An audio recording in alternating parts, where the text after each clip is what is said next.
Ei, pessoal, tem muita gente perguntando sobre o caso de uma criança que faleceu lá no Amazonas, quando foi fazer uma prescrição, foi prescrita a nebulização com adrenalina para essa criança, e ela acabou recebendo a adrenalina intravenosa.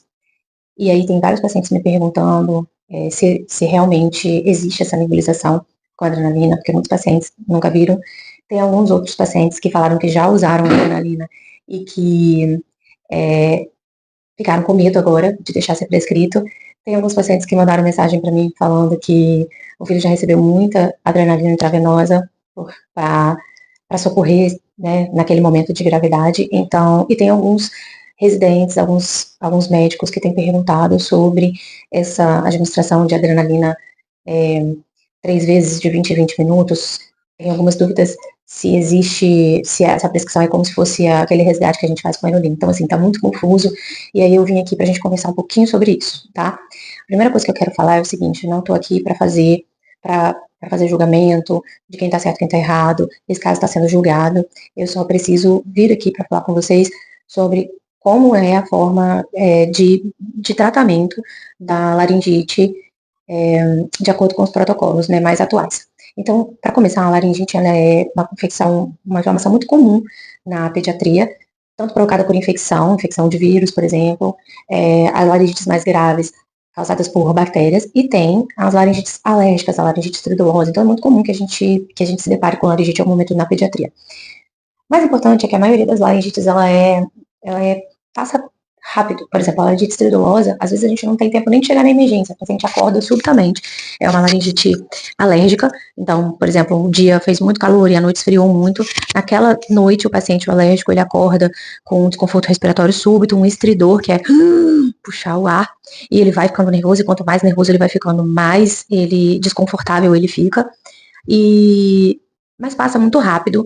Então, a orientação, assim, quando o paciente está com laringite estridulose, a gente costuma falar, olha, leva para dentro do banheiro, faz aquele vaporzinho como se fosse uma sauna, acalma a criança, se acalma, porque rapidamente vai passar. Às vezes acontece dos pais saírem de casa com a criança em vigência da laringite, chegar na emergência e já não tem mais nada.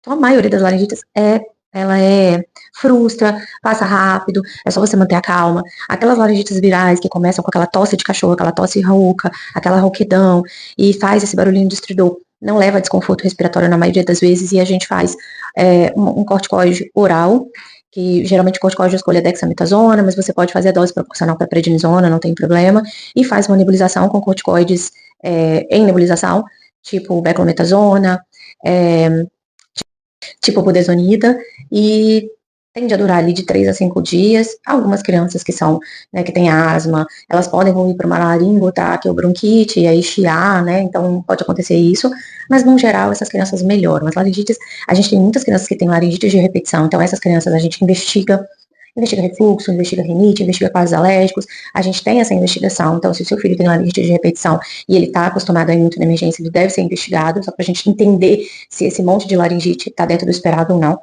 Agora, as laringites que vão para emergência, que o paciente tem desconforto respiratório, que ele está com maior edema da laringe e ele precisa de fazer medicação inalatória na emergência, a medicação de escolha é a adrenalina pura, em nebulização. Você não dilui a adrenalina em nebulização.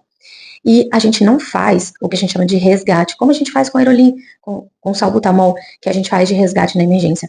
A gente faz uma nebulização e a gente reavalia se essa criança, se esse paciente, ele está precisando receber adrenalina na emergência, ele tem que estar sendo monitorado na emergência junto com o pediatra. Então, o pediatra nebulizou, ele necessariamente precisa reavaliar essa criança, ele tem que estar ali do lado daquela criança.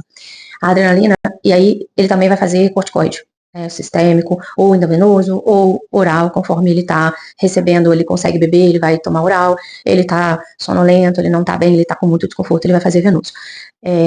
A gente não prescreve, a gente pode fazer de novo essa nebulização em 20 a 30 minutos, mas a gente não deixa ela prescrita para se fazer sem a reavaliação, porque o paciente pode melhorar na primeira nebulização. Só que existe o efeito rebote da adrenalina. A adrenalina pode fazer um rebote. A adrenalina diminui o edema da laringe e aí depois ela volta a edemaciar. Então, se isso acontecer, a gente tem que estar ali para a gente poder fazer uma nova nebulização. Não existe prescrição de adrenalina de 6 horas, de 20 minutos, de 30 minutos. Isso é de acordo com a clínica do paciente, é uma decisão médica naquele momento. tá? E se esse paciente precisou passar por uma nebulização com adrenalina, um corticóide sistêmico, ele vai para casa nebulizando com corticóide inalado e corticóide oral, e ele precisa de uma reavaliação, ele precisa entender o que está acontecendo. Na maioria das vezes é vírus, vai passar, tá tudo bem. Mas as laringites de repetição, o que me chama atenção é, meu filho tem sempre laringite, eu sempre nebulizo com adrenalina. O que está acontecendo para ter sempre laringite? Então a gente precisa acompanhar para a gente entender se está tudo certo. Tudo bem?